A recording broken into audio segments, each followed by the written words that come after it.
చూడండి, యేసుక్రీస్తు భూమి మీద ఉన్నప్పుడు ఉన్నటువంటి దేవుని ఆలయం ఏదైతే ఉందో, యెరూషలేములో ఉన్నటువంటి మందిరం ఏదైతే ఉందో, అది సొలొమోను ముందుగా కట్టాడు దాన్ని. అది కట్టిన తర్వాత అది కూల్చివేయబడింది. బబులోను రాజు వచ్చి దాన్ని మొత్తం నాశనం చేసేసాడు. సెకండ్ ఎగ్జైల్లోకి వెళ్ళారు వాళ్ళు. బబులోనులో నుంచి మళ్ళా వచ్చేసిన తర్వాత మళ్ళా వాళ్ళు కట్టుకోవడం ప్రారంభం చేశారు.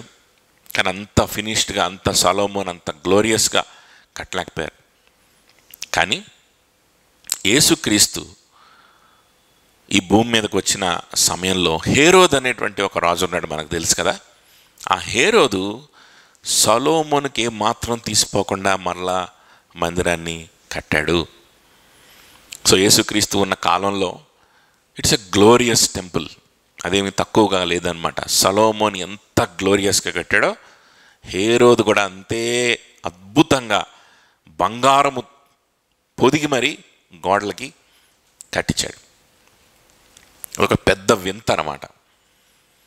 అది మళ్ళా పడగొట్టబడింది.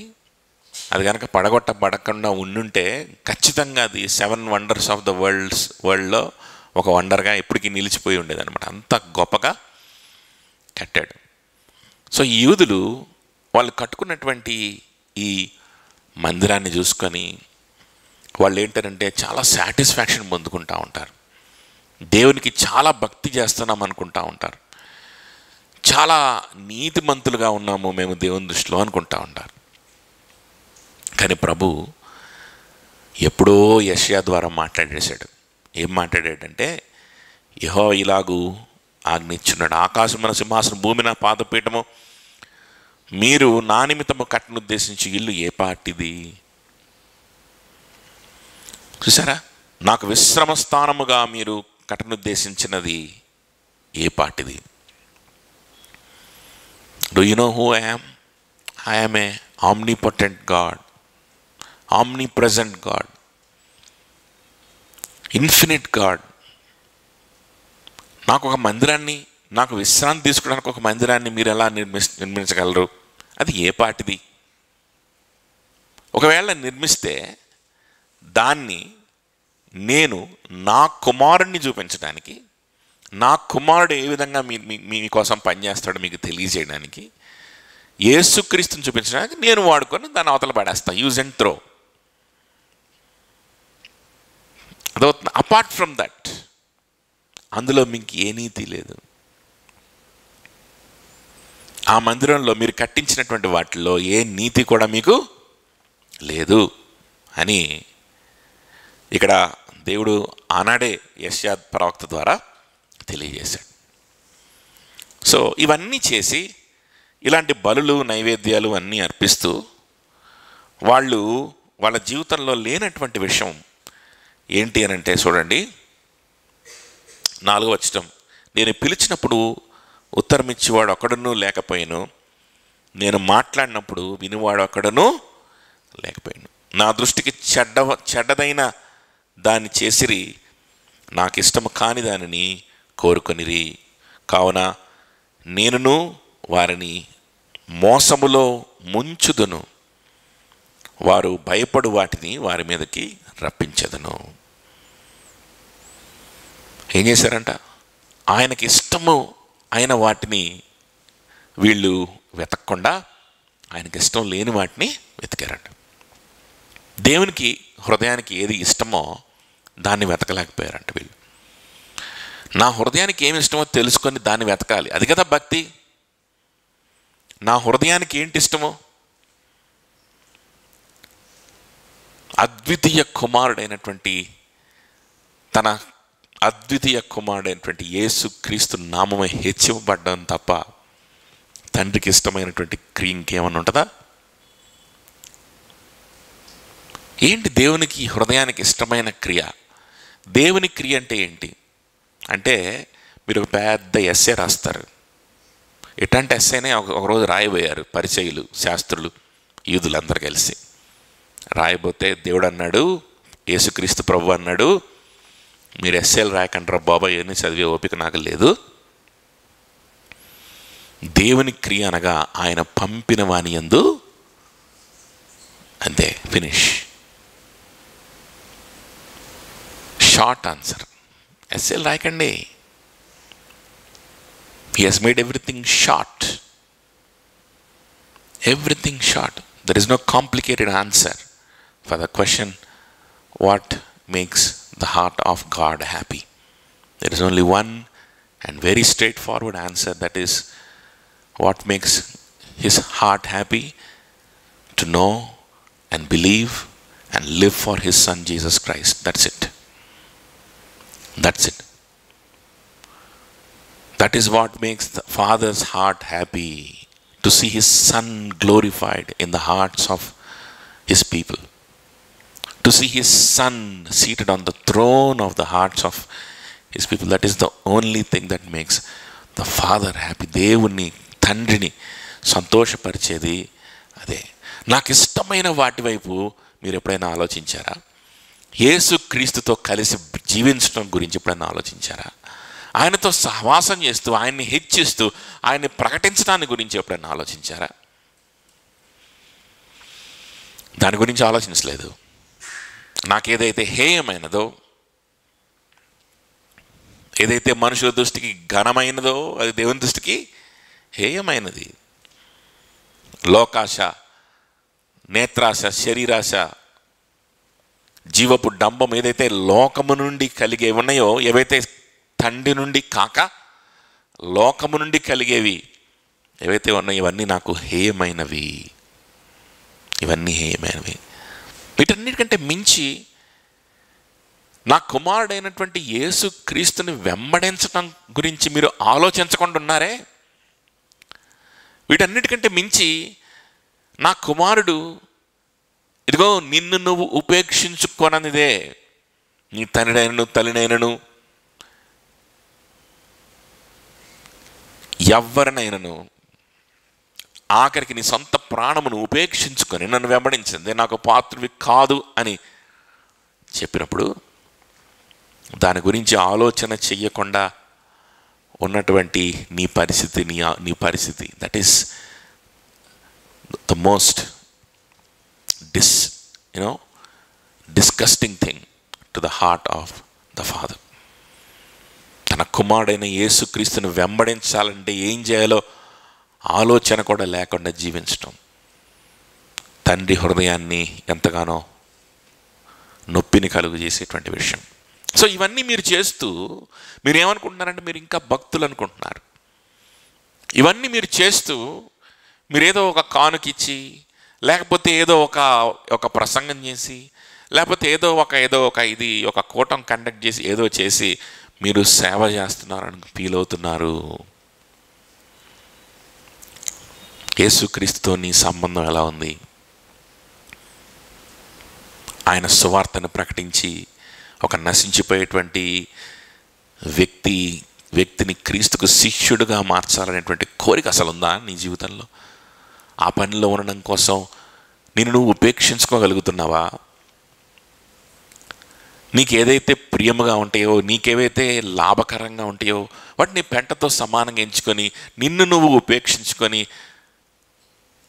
నీ సువార్త సిలువను నువ్వు ఎత్తుకొని, ఇది నా సిలువ, యేసయ్య నా భయంకరమైనటువంటి సిలువను ఆయన తీసుకున్నాడు, ఇప్పుడు నాకు మిగిలింది ఏంటంటే సువార్త సిలువే, నా శిక్ష అనే సిలువను ఆయన మోసుకున్నాడు, నాకు మిగిలింది ఆయన సువార్త సిలువే అని ఆయన సువార్త సిలువను ఎత్తుకుని నశించిపోయే ఆత్మల రక్షణ కోసం మనం ప్రయాసపడేటువంటి మార్గంలో మనం ముందుకెళ్ళడానికి ఇష్టపడుతున్నామా?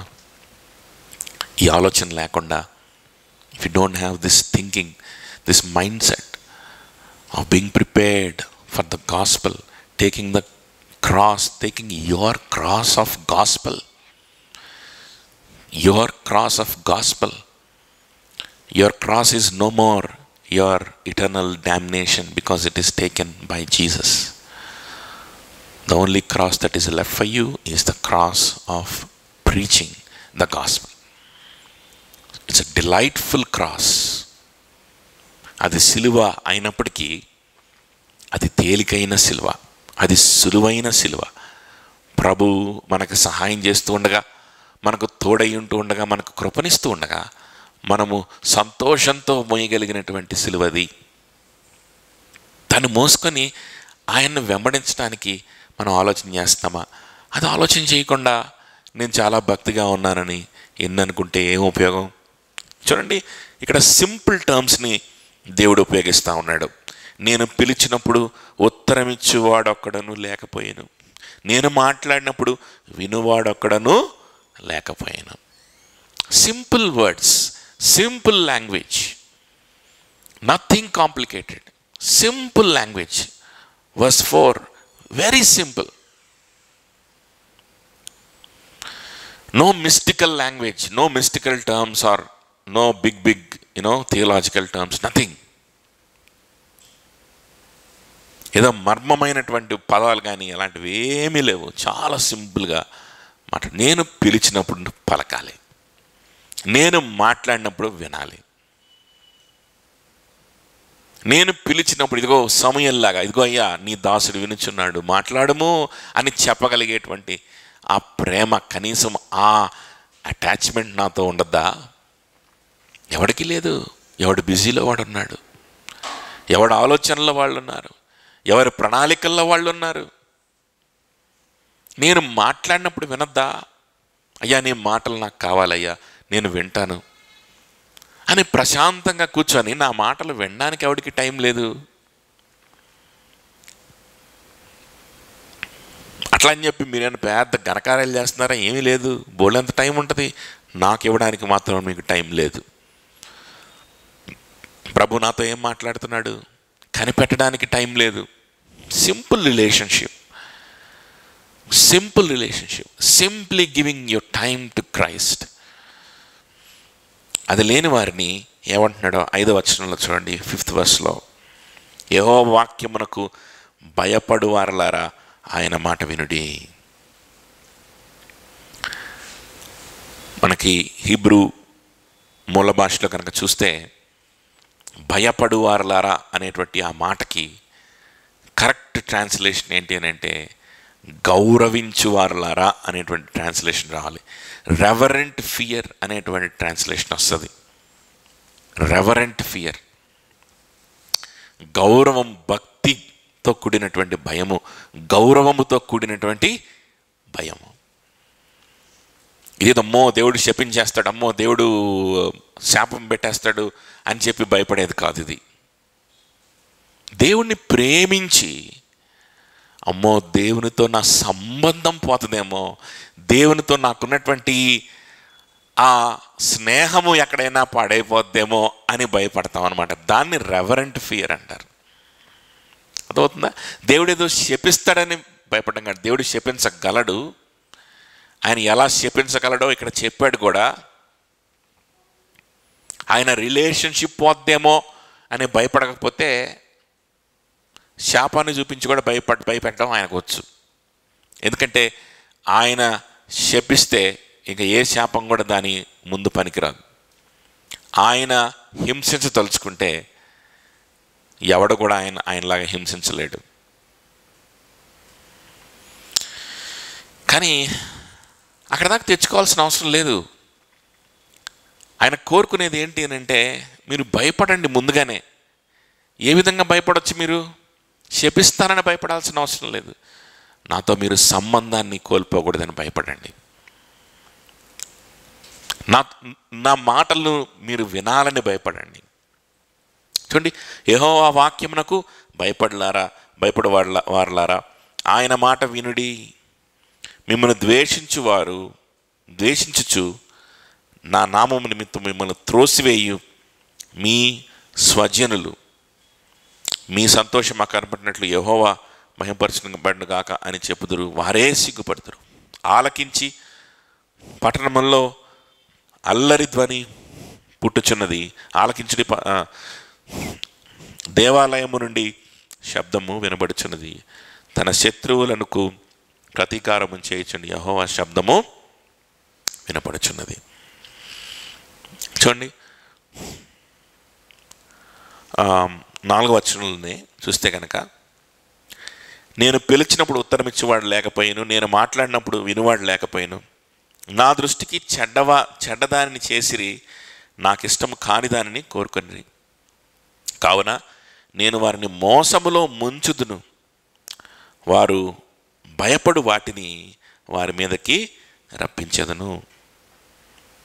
ఏంటంట? నేను వారిని మోసములో ముంచుదును. కొంతమంది వాళ్ళకి ఎంత చెప్పినా ఏంటంటే వాళ్ళు చాలా భక్తులమని ఫీల్ అవుతూ ఉంటారు. దేవుని గురించి అలాంటి ఆలోచన ఉండదు, క్రీస్తుని గురించి అలాంటి ఆలోచన ఉండదు, క్రీస్తు నిమిత్తము ఎలాంటి ప్రణాళికలు వాళ్ళ జీవితంలో ఉండవు. క్రీస్తు సువార్తని ఏ విధంగా, నాకు ఇవ్వబడిన ఈ సువార్తని ఏ విధంగా నేను నా చేత పట్టుకొని ముందుకెళ్ళాలి అని ఏ మాత్రమూ ఆలోచనలు, ప్రణాళికలు ఏమి కూడా ఉండవు. నాకు ఇవ్వబడినటువంటి ఈ జీవితం ఇదే రోజు ముగిసిపోతుందో నాకు తెలీదు. ఈ ఆయుష్ ఉన్నంతకాలం నేను ప్రభు సువార్తని ఏ విధంగా నేను ప్రకటించాలి అని ఏ మాత్రం కూడా ఆలోచన అనేది ఉండదు.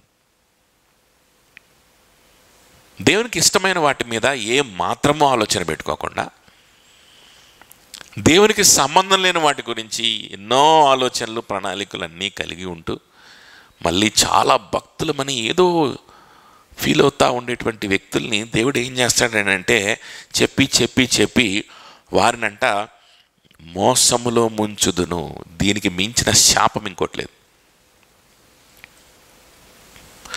వారి మోసములు, వారిని వారు మోసం చేసుకునే స్థితికి వారు దిగజారిపోతారంట. ఇంకోళ్ళకి ఏం అర్థం కాదు, ఎంత హెచ్చరించినా అర్థం కాదు, ఎంత భయపెట్టినా అర్థం కాదు, ఎప్పటికీ సీరియస్నెస్ అనేది రాదు. నేను ప్రభువుకు దూరంగా ఉన్నాను, నేను యేసుక్రీస్తు సువార్త పనులు నేను లేను, నేను సంఘములో లేను, నేను సంఘములో అవయవంగా లేను, నేను రక్షింపబడలేదు, ఇది రక్షించే విశ్వాసం కాదు ఇది అని ఎప్పటికీ అర్థం చేసుకోలేని మోసములోకంట వాళ్ళని దేవుడు ఏం చేస్తాడంట? ముంచి వేస్తాడంట. వారు భయపడు వాటిని వారి మీదకి రప్పించేదను. మరి దేని గురించి అయితే భయపడతారో అవి వాళ్ళ మీదకి వస్తాయి అని ఇక్కడ ప్రభు చెప్తా ఉన్నాడు. భక్తులకి శ్రమలు రావంటే భక్తులకి శ్రమలు వస్తాయి, కానీ దేవుడు ఆ శ్రమలను గురించినటువంటి భయాన్ని తీసివేస్తాడు. కానీ వీళ్ళకి అలా కాదు, వీళ్ళు భయపడుతూనే ఉంటారు. దేని గురించి భయపడ్డారో అవే వాళ్ళ మీదకి దేవుడు రప్పించి వాళ్ళు భయాందోళనలోకి దిగిపోయి ఈ లోకములో ఉన్నప్పుడే ఆ భయము అంటే ఏంటో అర్థమయ్యేలాగా దేవుడు చేస్తాను అని చెప్పి ప్రభు అంటున్నాడు. He can do it absolutely. అందుకని పౌలు కూడా ఆ బల్లలో ఉన్నది దేవుని రక్తానికి, ఆయన విరగొట్టబడిన ఆయన శరీరానికి సాదృశ్యంగా ఉన్నటువంటి వస్తువులని ఎరిగి వివేచించి అందులో చేయి వేయండి, లేకపోతే ఇదే పౌలు చెప్తున్నాడు, ఈ లోకములో ఉండగానే మీరు అనుభవిస్తారు. అనేకులు అందుకనే రోగులై ఉన్నారు, అనేకులు నిద్రించి ఉన్నారు. ఎందుకంటే వివేచన లేదు. దేవుని సువార్తకి సింబల్స్ అవి, యేసుక్రీస్తు శిలువ మరణానికి సింబల్స్ అవి. అందులో చేయి వేసేటప్పుడు ఈ సువార్తతో నేను ఏం చేస్తున్నానని ప్రశ్నించుకోవా? ఈ సువార్త కోసం నేను ఏ నిర్ణయాలు తీసుకున్నానని ప్రశ్నించుకోవా? ఈ సువార్తను ప్రకటించడానికి నేను ఎటువంటి షెడ్యూల్స్ వేసుకున్నాను నా జీవితంలో, ఎటువంటి నిర్ణయాలు తీసుకున్నాను, దేన్ని విడిచిపెట్టుకున్నాను ప్రశ్న వేసుకోవా? ఆయన రక్తములో నన్ను కడిగి నూతన నిబంధనలు నన్ను చేర్చుకోవడానికి ఆయన ఇష్టపడినప్పుడు, నా క్రియలతో సంబంధం లేకుండా ఆయన నీతిని నా మీద కప్పి నన్ను రక్షించుకోవడానికి ఆయన ఇష్టపడినప్పుడు, ఈ గొప్ప సువార్తని ప్రకటించడానికి, ఆయనతో కలిసి బ్రతకడానికి, నా కోసం రక్తమంతా కార్చినటువంటి ఆ రక్తంను ఆఖరి బొట్టు వరకు కార్చిన రక్తానికి సాదృశ్యమైనటువంటి ద్రాక్ష రసంలో చెయ్యేస్తున్నానే, ఆఖరి రక్త బొట్టు వరకు కార్చడని వివేచించి వేస్తున్నావా?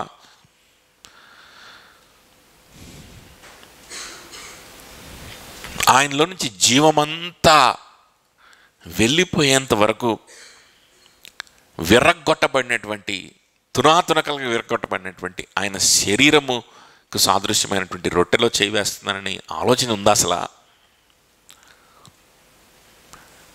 ఆయన శరీరంలో ఒక్క ఇంచు కూడా ఆయన విడిచిపెట్టుకోలేదు, కాపాడుకోలేదు.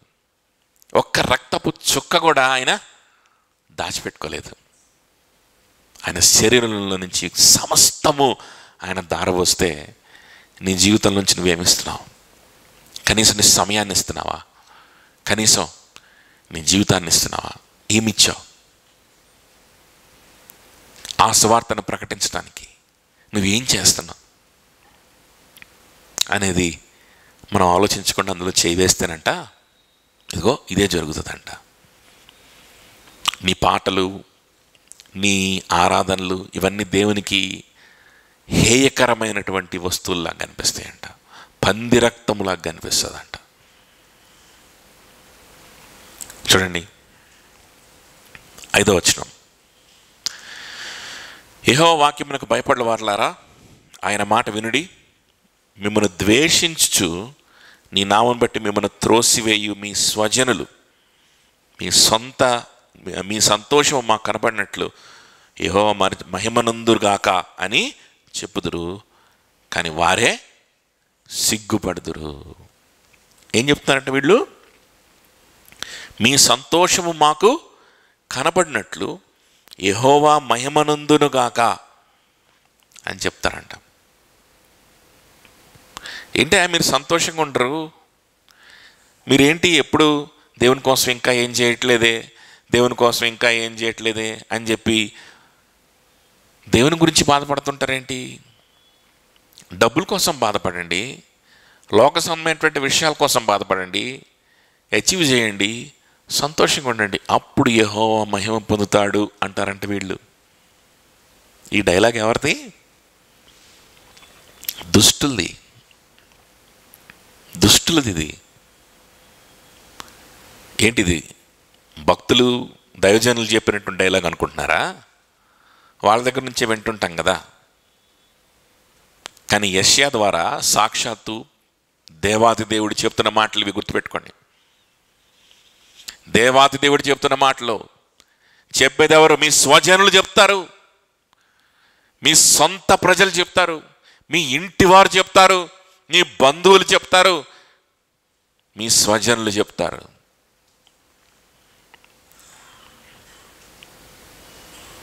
లోక సంబంధమైన వాటి గురించి ఆలోచించు, వాటి గురించి బాధపడు, సాధించు, సంతోషించు, అప్పుడు యెహోవా మహిమ పొందుతాడు. అలా యెహోవా అలా మహిమ పొందడం మాకు చూడాలనుంది అంటారంట. ఏమంటారు? దేవుని మహిమ కోసమే మేము అడుగుతున్నాం, దేవుని మహిమ కోసమే. నేను లోక సంబంధమైనటువంటి విషయాలు అడుగుతున్నాం అనుకుంటున్నారా? మేమేమైనా లోకస్తులం అనుకుంటున్నారా? మేము దేవుని బిడ్డలం కాదా? మేము అడిగేది దేనికోసం? యెహోవా మహిమ కోసమే. డైలాగుతో సహా దేవుడు ఆనాడే ప్రవచనంలో రాసిచ్చాడు. ఇదే డైలాగ్ ఇంకా అనేకులు వాడుతున్నారు. చూడండి, ఇటువంటి పరిస్థితి, ఇటువంటి మాటలు ఎక్కడి నుంచి మీరు ఎక్స్పెక్ట్ చేయాలి అంటే మీ స్వజనుల దగ్గర నుంచి ఎక్స్పెక్ట్ చేయొచ్చు. మీ స్వజనులు, అటువంటి పరిస్థితి ప్రతి విశ్వాసికి వస్తుంది. చూడండి, దీన్ని ఎంతగా బైబిల్లో ఎంఫసిస్ చేయబడి ఉంది అని అంటే, ఇది అంటే స్వజనుల నుంచే వ్యతిరేకత రావడం, లేకపోతే స్వజనుల నుంచే ఏంటి అని అంటే మోకరి, లేకపోతే దేవునికి దూరం చేసేటువంటి ప్రయత్నం, లేకపోతే వేషధారణలోకి మనల్ని తీసుకెళ్ళేటువంటి ప్రయత్నం. వేషధారణలోకి తీసుకెళ్తే చాలు, నీ చేతులు కాళ్ళు కట్టేసి నిన్ను పందిని బలి అర్పించి పంది రక్తమును దేవునికి అర్పించేలాగా చేయాల్సిన అవసరం లేదు. నిన్ను వేషధారణలోకి తీసుకెళ్ళి, వేషధారణ మనసులోకి నిన్ను తీసుకెళ్ళి, మనసంతా లోక సంబంధమైన వాటి మీదకి వెళ్ళిపోయేలాగా చేసి, ఆ తర్వాత నేను చర్చికి తీసుకెళ్ళి ఆడ కానుక వేపిస్తే నువ్వు పంది రక్తాన్ని వేసినట్టే. అర్థమవుతుందో చెప్పింది? ఆ అర్పణలు దేవునికి హేయమైనవిగా ఉంటాయి. నువ్వు భయపడేటువంటిది నీ మీదకు దేవుడు రప్పించగలడు, జాగ్రత్త అని దేవుడే ప్రవక్త ద్వారా హెచ్చరిస్తూ ఉన్నాడు. చూడండి, ఇటువంటి ప్రయత్నాలు స్వజనుల నుంచి వస్తాయంట. చూడండి ఎంతగా ఎంఫసిస్ చేశారో చూడండి. పరమగీతాల్లో కూడా దీని గురించి ఉంది. పరమగీతాల్లో కూడా చూడండి, పరమగీతాలు 1వ అధ్యాయము 6వ వచనం చూడండి.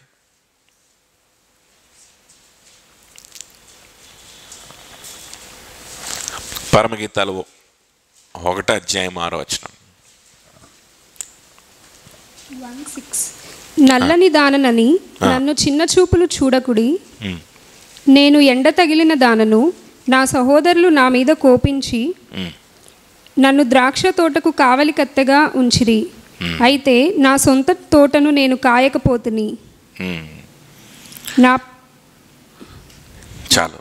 సహోదరులంట ఏం చేశారంట? ఆమెని నా మీద కోపించి నన్ను ద్రాక్ష తోటకు కావలి కత్తెగా ఉంచిరి.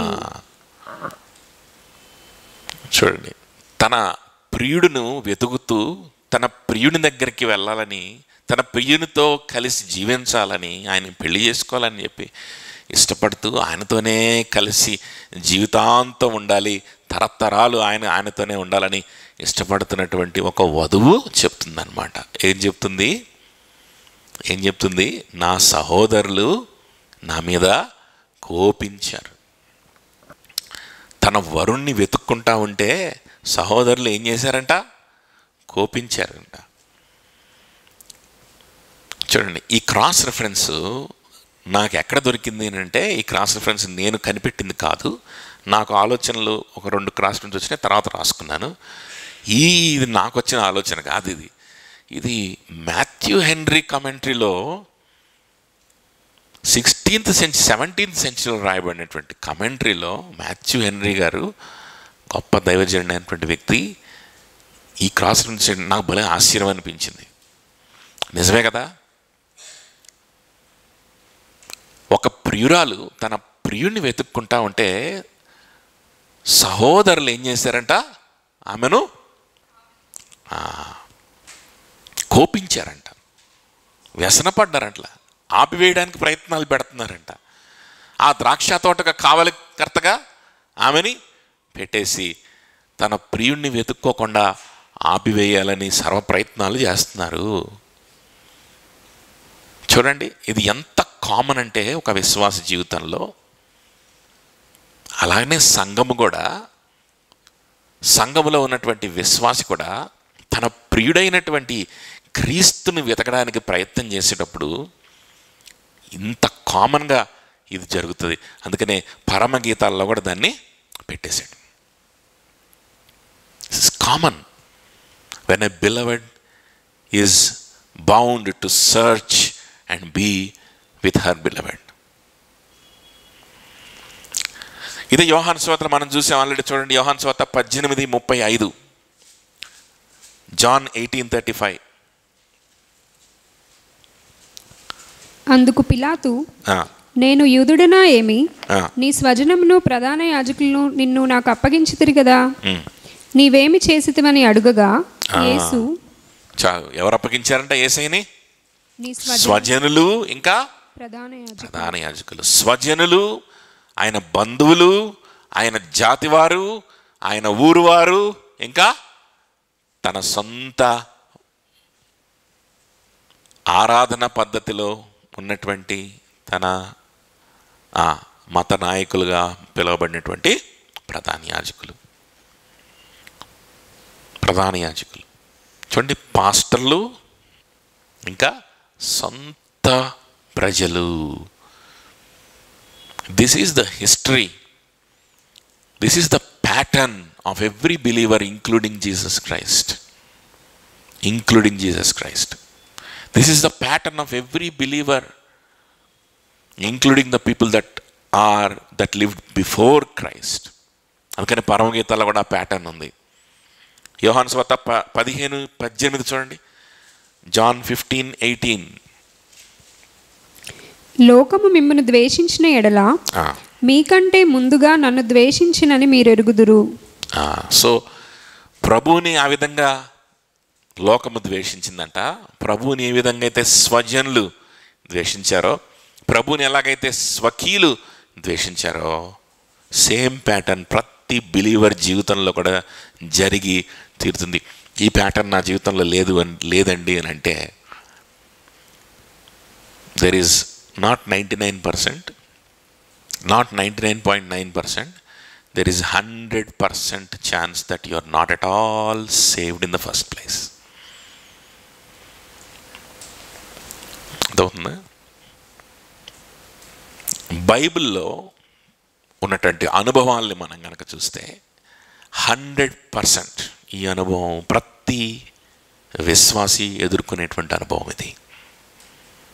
ఏ అనుభవం? స్వకీయులు, తన సొంత వారు, దైవజనులు అనబడేటువంటి వారు,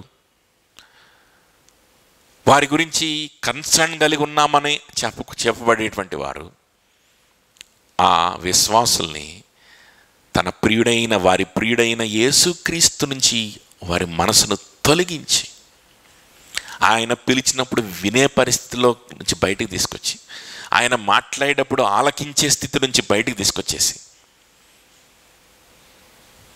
వేషధారణ సంబంధమైన భక్తిలోకి ప్రవేశపెట్టాలని చూసేటువంటి వ్యక్తులు ప్రతి విశ్వాసికి తగులుతారు.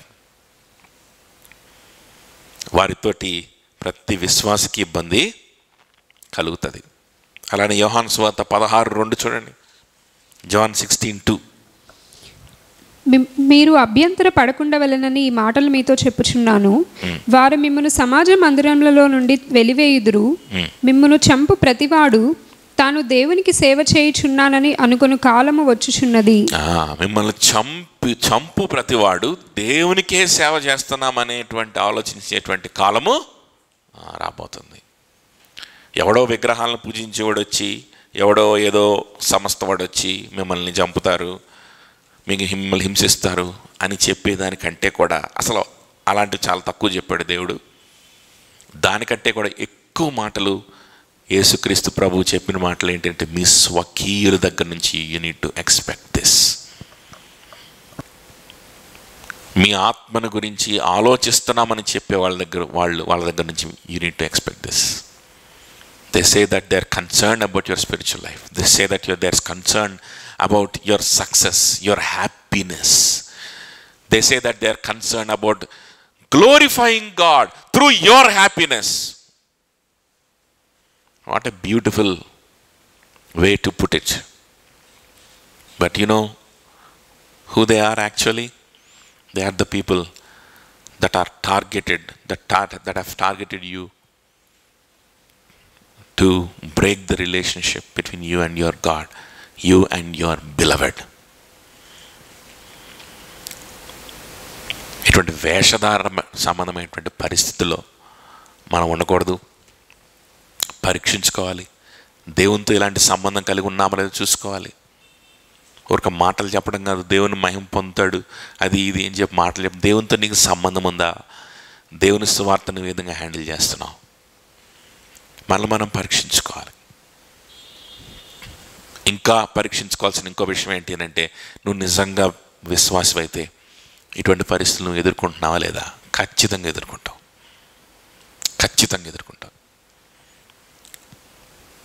నేను రాత్రి యుఎస్లో అది మార్నింగ్ అయ్యి ఉంటుంది అనుకుంటా, లేకపోతే సాటర్డే మార్నింగ్ అయిందో మరి ఏదో మొత్తానికి. సో జాన్ మెకార్థర్ గారి మెమోరియల్ మీటింగ్ జరిగిందనమాట. అందులో ఫస్ట్ జాన్ పైపర్ ప్రసంగించాడు. తర్వాత జోనీ ఎరిక్సన్ టాడా అనేటువంటి ఆమె చాలా మంచి మంచి బుక్స్ రాసింది, ఆమె ప్రసంగించింది. తర్వాత జాన్ మెకార్థర్ గారి యొక్క కుమారుడు పెద్ద కుమారుడు, ఆయనకు 60 ఏళ్ళు. ఆయన ప్రసంగం చేశాడు. తన తండ్రిని గురించి కొన్ని విషయాలు చెప్తా ఉన్నాడు అనమాట. ఆయన గురించి చెప్పాలనంటే ఒకే ఒక విషయం, అదేంటంటే హీఈస్ ఎ బ్రేవ్ మ్యాన్ అన్నాడు. హీఈస్ ఎ బ్రేవ్ డాడ్ అన్నాడు. ఆయన ఎంతో ధైర్యం కలిగినటువంటి తండ్రి, ధైర్యం కలిగినటువంటి కాపరి అన్నాడు. ఎందుకనంటే లోకమంతా ఆయన చెప్పినటువంటి బోధని వ్యతిరేకిస్తూ ఉన్న సమయంలో, కోవిడ్ సమయంలో కావచ్చు, లోకమంతా చర్చిలు మూసేయండి, ఏం పర్వాలేదు, చర్చిలు మూసేసినంత మాత్రాన అని చెప్పి జూముల్లో మీట్ అవుదాం, ఆన్లైన్లలో మీట్ అవుదాం. ఇంకా పోలా ఆ రోగం, కోవిడ్ అయిపోయింది, అన్నీ అయిపోయినాయి, ఇంకా పోలేదన్నమాట రోగం. ఇంకా కొంతమంది జూములే కంటిన్యూ చేస్తున్నారు, ఇదేదో బాగుందని చెప్పి. సో అలాంటి పరిస్థితి ఉన్న సమయంలో ఆయన పబ్లిక్ స్టేట్మెంట్స్ ఇవ్వడం, which can get him arrested. ఆయన జైల్లో కూడా పెట్టేటువంటి పరిస్థితి ఉంది. అంటే ఆ సమయంలో యూఎస్లో అయితే ఇంకా చాలా లెజిస్లేషన్స్ ఉన్నాయి. అసలు వ్యాక్సిన్ వేసుకోకపోతే జైల్లో పెట్టే అంత సీరియస్నెస్ ఉందన్నమాట ఆ రోజుల్లో. మనకు అంత లేదు, కానీ ఇప్పుడు వ్యాక్సిన్లు వేసుకోబాకంటారు, నాయన మీకు దొరికినా కూడా వేసుకోబాకండి, మీకు దండం పెడతా అని చెప్పి సైంటిస్టులు మళ్ళీ ఇప్పుడు పోస్టులు పెడుతున్నారు, అది వేరే విషయం. సో ఆ రోజుల్లో వ్యాక్సిన్లు వేసుకోవాలి, ఆ తర్వాత పబ్లిక్ గ్యాదరింగ్స్ చేయకూడదు, అది చాలా ఇర్రెస్పాన్సిబుల్ బిహేవియర్. విశ్వాసులుగా మరి తోటి విశ్వాసుల యొక్క బాగును కోరుకునే వాళ్ళైతే మనం ఎట్లా అసలు కూడుకుంటాం, అది ఇది అని చెప్పి గందరగోళం చేస్తున్న సమయంలో పబ్లిక్గా we cannot be without gathering because this is where our being is అని ఆయన ప్రకటించడం జరిగింది. మా జీవితం ఇక్కడే ఉంది, మా ఐడెంటిటీ ఇక్కడే ఉంది. మేము కలిసి కూడుకోకుండా ఎలా ఉంటాం? Will take precautions, will take necessary precautions, but nobody is supposed to say that the church should not gather. అది పాండమిక్ కావచ్చు, అది ఇంకోటి కావచ్చు, nothing should prevent the church from being gathering అని ఆయన నిలబడ్డాడు. అంతే కాకుండా 1988లో ఆయన రిలీజ్ చేసినటువంటి పుస్తకం 1988 ఒక అద్భుతమైనటువంటి పుస్తకం. దాని గురించి జాన్ పైపర్ రావడం దాని గురించి మాట్లాడాడు. That's nothing but the gospel according to Jesus. ఆ పుస్తకం పబ్లిష్ అయిన తర్వాత ఆయన ఎదుర్కొన్నటువంటి వ్యతిరేకత, తన కుమారుడితో అన్నాడంట, ఒకవేళ నన్ను అరెస్ట్ చేస్తారేమో, నన్ను అరెస్ట్ చేస్తే ఈ కోవిడ్ టైంలో అరెస్ట్ చేస్తే జైల్ మినిస్ట్రీ ఎలా స్టార్ట్ చేయాలని చెప్పి అప్పుడే మొత్తం ప్లాన్ కూడా వేసేసుకున్నాడంట. ఎలాగో అరెస్ట్ చేస్తారు, అరెస్ట్ చేయంగానే జైలు మినిస్ట్రీ స్టార్ట్ చేయాలి, అసలు grace to you jail ministry ఇది ఎలా స్టార్ట్ చేయాలి, ఎవరెవరు దానికి ఎవరు ఉండాలి, మొత్తం సెట్ చేసి పారేసుకున్నాడు. దట్ బ్రేవ్ హీస్ అని ఆయన చెప్పిన ఒక పోయం చదివాడు అనమాట. ఆ పోయం ఎక్కడుందో నాకు దొరకలేదు, నేను రాసుకుందాం అనుకున్నాను, కానీ నేను రాత్రి ఇక పడుకునే సమయంలో 2:00 అయింది అప్పటికే. ఇక మళ్ళా పొద్దున్నే ఇబ్బంది అవుతుందని చెప్పి నేను దాన్ని ఒక అద్భుతమైన పోయం అది ఏం చెప్తుందంటే, ఆ పోయము తర్వాత మనం సాయంత్రం దాన్ని చూద్దాము. ఆ పోయము ఎంత అద్భుతంగా ఉందనంటే, ఒకవేళ నీ స్వకీయులు లేకపోతే నీ చుట్టుపక్కల ఉన్నటువంటి వారు ఎప్పుడు కూడా నీకు వ్యతిరేకులుగా మారలేదా, ఎప్పుడు నువ్వు నిందల పాలు అవ్వలేదా?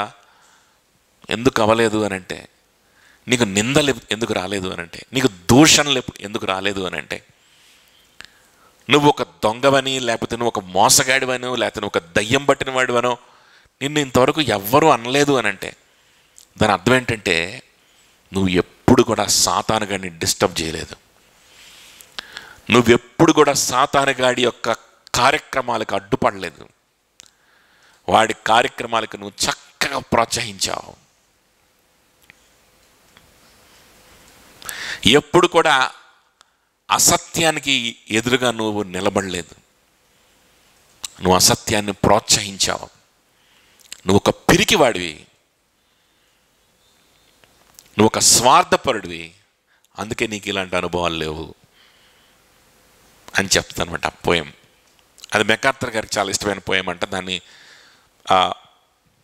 చదివి తన కుమారుడు వినిపించాడు ఆ ప్రసంగంలో, అడ్రస్లో.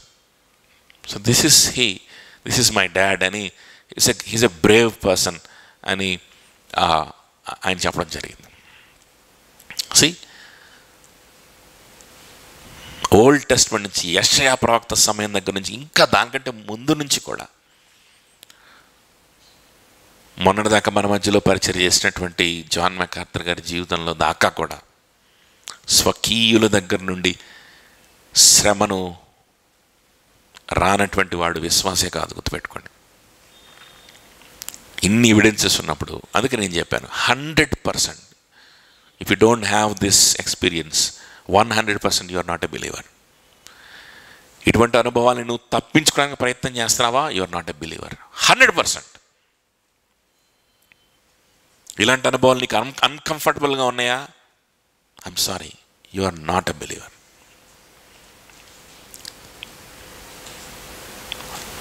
విశ్వాసులు ఇటువంటి అనుభవాల్ని తప్పించుకోవడానికి ప్రయత్నం చేయరు.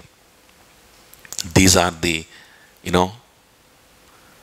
Evidences that you are really saved.